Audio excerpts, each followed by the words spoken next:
नमस्कार।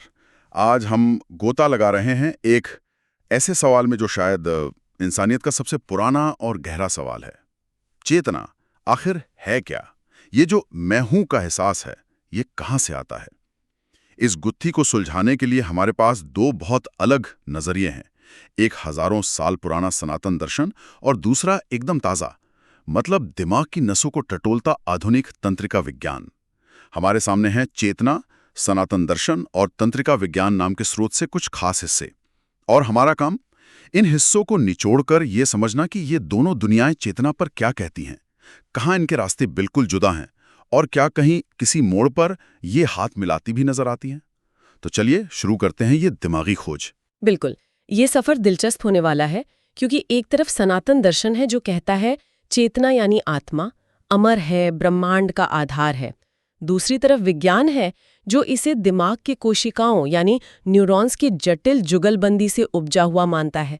पर जैसा कि स्रोत भी इशारा करता है, शायद हकीकत इन दोनों के बीच कहीं ज्यादा पेचीदा है। वो शाश्वत चिंगारी जो हर जीव में है और असल में उस परम ब्रह्म का ही हिस्सा है जो सब जगह मौजूद है।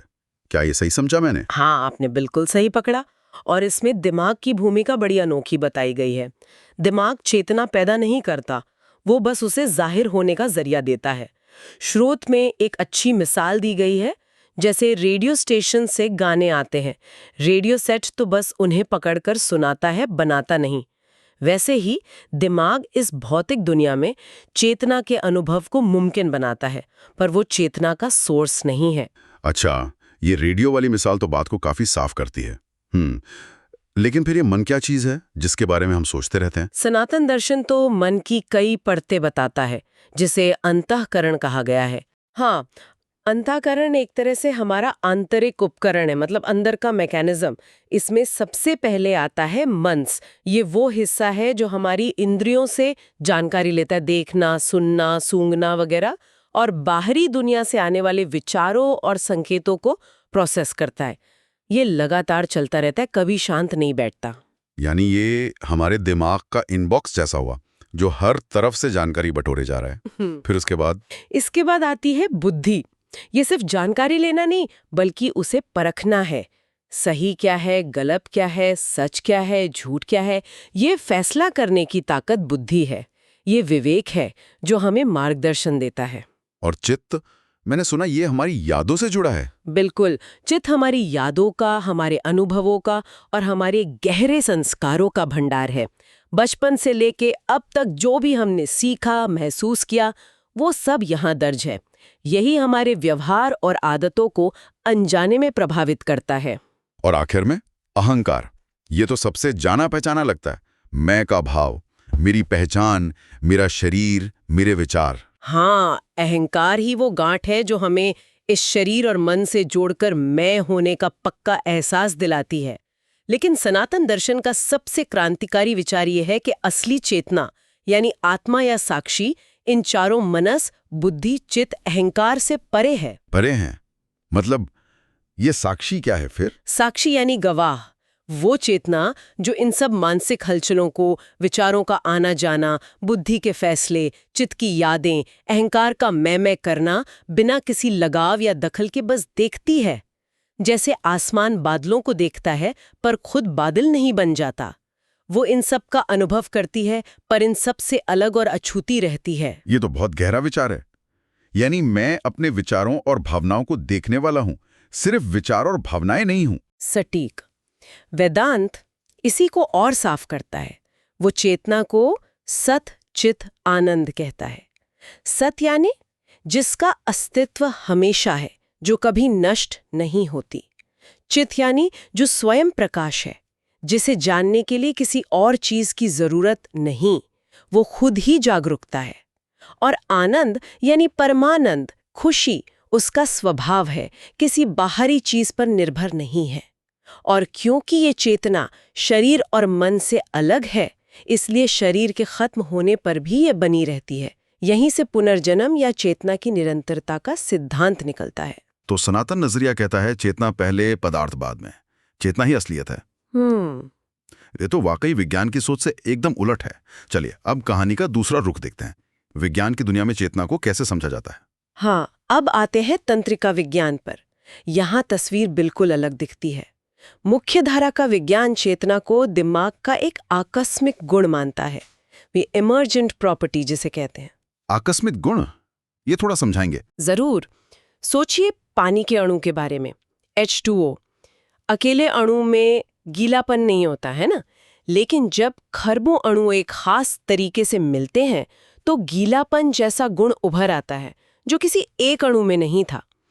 ऐसे ही विज्ञान मानता है कि दिमाग के अरबों न्यूरॉन्स जब एक जटिल नेटवर्क में एक दूसरे से जुड़कर काम करते हैं तो उनकी आपसी गतिविधि से चेतना का गुण उभर आता है। ये किसी एक न्यूरॉन में नहीं, बल्कि पूरे सिस्टम की जटिलता से पैदा होता है। अच्छा, तो जैसे कंप्यूटर के पुर्जे अलग अलग कुछ खास नहीं करते पर मिलकर सॉफ्टवेयर चला लेते हैं, कुछ वैसा? हाँ, ये समझने के लिए एक अच्छा उदाहरण है। हालांकि दिमाग कंप्यूटर से कहीं ज्यादा जटिल है और इस विचार के पक्ष में विज्ञान के पास कई सबूत भी हैं। जैसे अगर दिमाग के किसी हिस्से में चोट लगती है तो चेतना के खास पहलू प्रभावित हो सकते हैं। याददाश्त जा सकती है, बोलने में दिक्कत आ सकती है। एनेस्थीसिया देने पर जब दिमाग की गतिविधि धीमी होती है तो हम बेहोश हो जाते हैं, चेतना खो देते हैं। कोमा में भी यही होता है। ये सब दिखाता है कि दिमाग की हालत और चेतना के स्तर में सीधा संबंध है। ये बात तो समझ आती है। दिमाग की बत्ती गुल तो चेतना भी गायब। लेकिन यहीं पर वो मशहूर सवाल आता है ना, जिसे दार्शनिक डेविड चाल्मर्स ने चेतना की कठिन समस्या कहा था, the hard problem of consciousness. स्रोत इसका जिक्र करता है। ये कठिन समस्या आखिर है क्या? हाँ, ये विज्ञान के सामने सबसे बड़ी चुनौतियों में से एक है। देखिए, विज्ञान ये तो पता लगा सकता है कि दिमाग में कौन सी नसें कब सक्रिय होती हैं, कौन से केमिकल निकलते हैं जब हम खुश होते हैं या दुखी। ये आसान समस्याएं हैं, हालांकि वो भी बहुत जटिल है।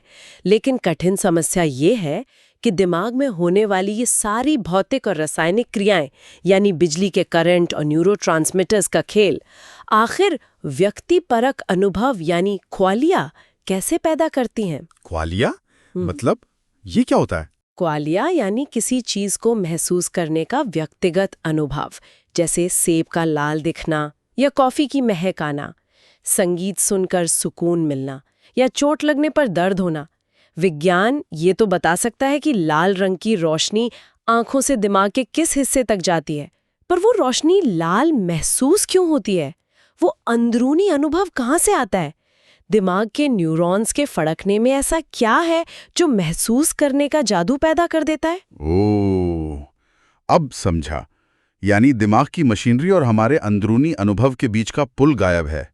विज्ञान कैसे काम करता है ये बता रहा है, पर वो अनुभव क्या है और क्यों है ये नहीं बता पा रहा।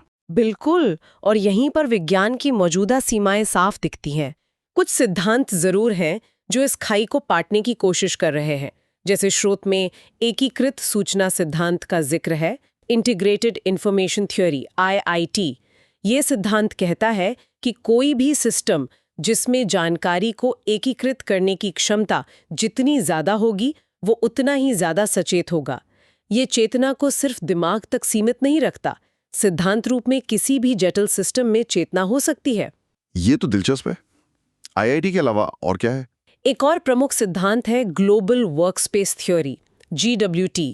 ये दिमाग की तुलना एक थिएटर स्टेज से करता है। जिस जानकारी पर हमारा ध्यान जाता है वो इस स्टेज पर आ जाती है और दिमाग के बाकी हिस्सों, मतलब दर्शकों के लिए उपलब्ध हो जाती है। यही साझा उपलब्धता ही चेतना का अनुभव है, ऐसा ये सिद्धांत मानता है। पर क्या ये सिद्धांत उस साक्षी भाव की व्याख्या कर पाते हैं जिसकी बात सनातन दर्शन करता है? वो गहरा एहसास कि मैं हूं, जो सिर्फ जानकारी का जोड़ घटाव नहीं लगता। यहीं पर मुश्किल आती है।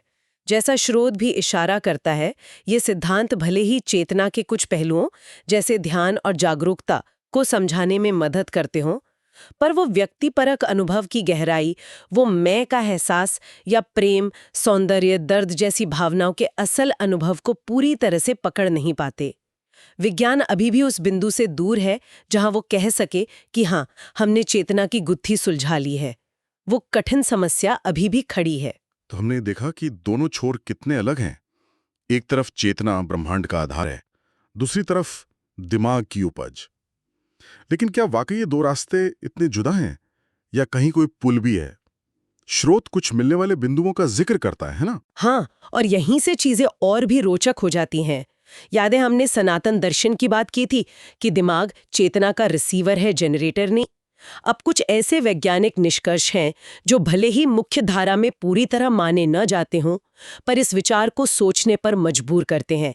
इनमें सबसे चर्चित है निकट मृत्यु अनुभव, एनडीज। एनडीज, हाँ, मैंने इनके बारे में सुना है।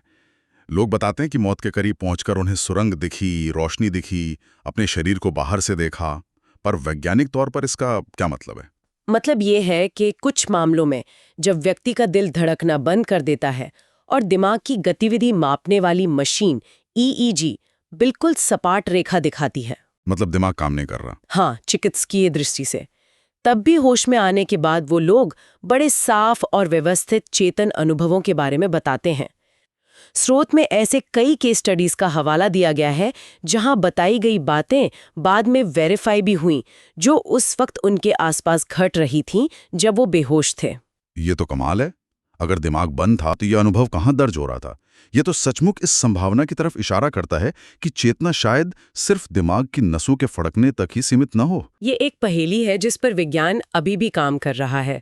कुछ वैज्ञानिक इसे दिमाग में ऑक्सीजन की कमी से होने वाले भ्रम मानते हैं, पर यह पूरी तरह से एनडीज की जटिलता और स्पष्टता की व्याख्या नहीं कर पाता। ये सनातन दर्शन के दिमाग एक रिसीवर है वाले विचार के लिए एक दिलचस्प खिड़की खोलता है ना? बिल्कुल। और ध्यान, मेडिटेशन के बारे में क्या? प्राचीन योगी समाधि की बात करते थे, जहां चेतना शरीर मन से परे चली जाती है। क्या विज्ञान ने इस पर कुछ खोजा है? हाँ, ये एक और क्षेत्र है जहां संवाद बढ़ रहा है। तंत्रिका विज्ञानी अब उन्नत ब्रेन स्कैनिंग तकनीकों से ध्यान करने वालों के दिमाग का अध्ययन कर रहे हैं। उन्होंने पाया है कि गहरे ध्यान के दौरान, खासकर लंबे समय से अभ्यास करने वालों में, दिमाग में कुछ खास पैटर्न बनते हैं, जैसे गामा सिंक्रोनी का बढ़ना। गामा सिंक्रोनी, ये क्या है? गामा तरंगें उच्च स्तरीय मानसिक गतिविधियों से जुड़ी होती हैं, जैसे जागरूकता और प्रॉब्लम सॉल्विंग। ध्यान के दौरान इनका सिंक्रोनाइज होना दिखाता है कि मन ज्यादा एकीकृत और शांत अवस्था में पहुंच रहा है।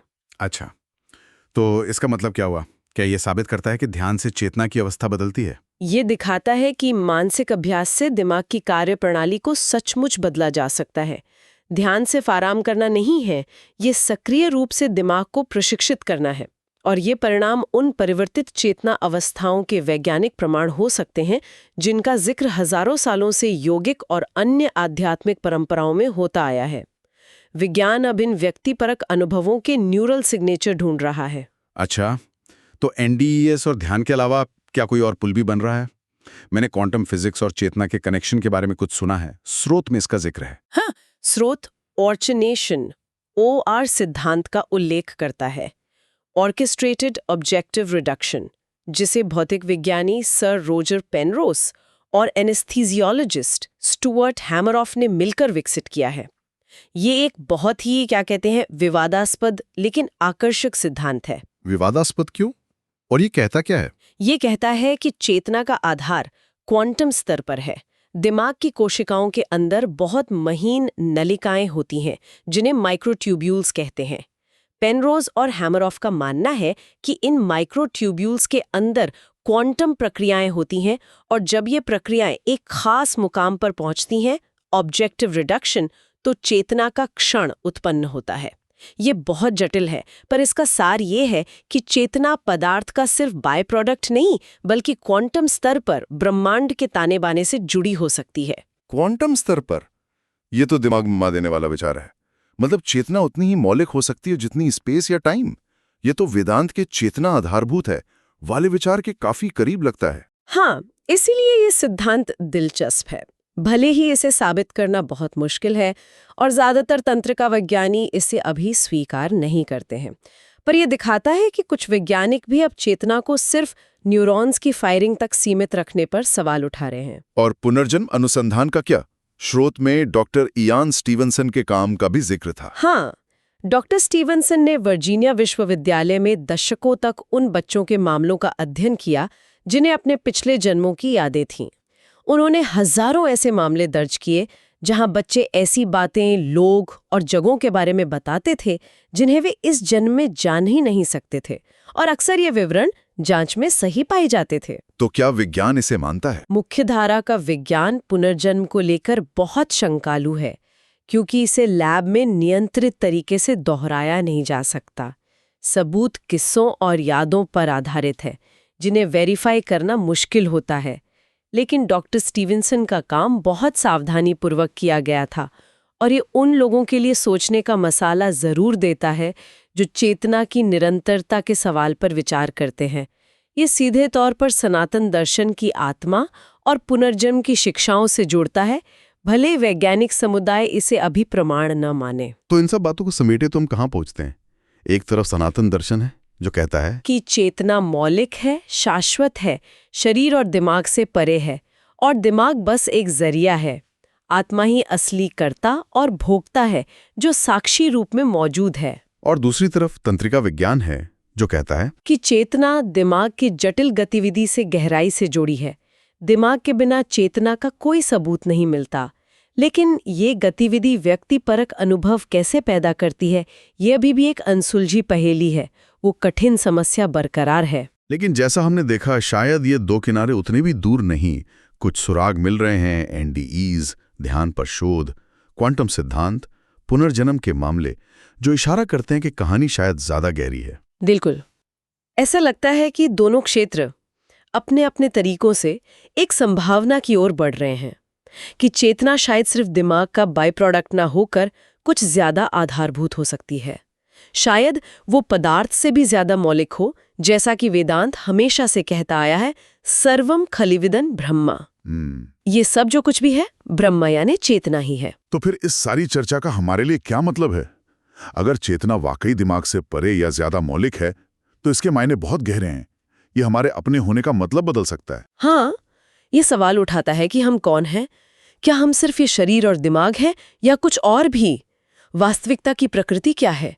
क्या ये दुनिया सिर्फ बेजान कणों का खेल है, या इसमें चेतना रची बसी है? और भविष्य के लिए भी इसके बड़े निहितार्थ हैं, जैसे आर्टिफिशियल इंटेलिजेंस, एआई की बात करें। क्या हम कभी सचमुच सचेत मशीन बना पाएंगे? अगर चेतना सिर्फ जटिल गणनाओं का नतीजा नहीं है, तो शायद नहीं। या अगर चेतना मौलिक है, तो क्या एआई भी किसी रूप में सचेत हो सकता है? ये बड़े सवाल हैं। ये सवाल हमें अपने अस्तित्व के केंद्र तक ले जाते हैं, और इनका कोई आसान जवाब नहीं है। बिल्कुल।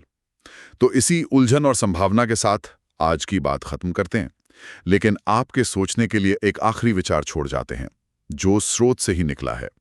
अगर चेतना ही ब्रह्मांड का आधार है, जैसा सनातन दर्शन कहता है, तो क्या हम इंसान ब्रह्मांड को अनुभव कर रहे हैं? या कहीं ऐसा तो नहीं कि ब्रह्मांड ही हमारे जरिए खुद को अनुभव कर रहा है? सोचते रहिएगा।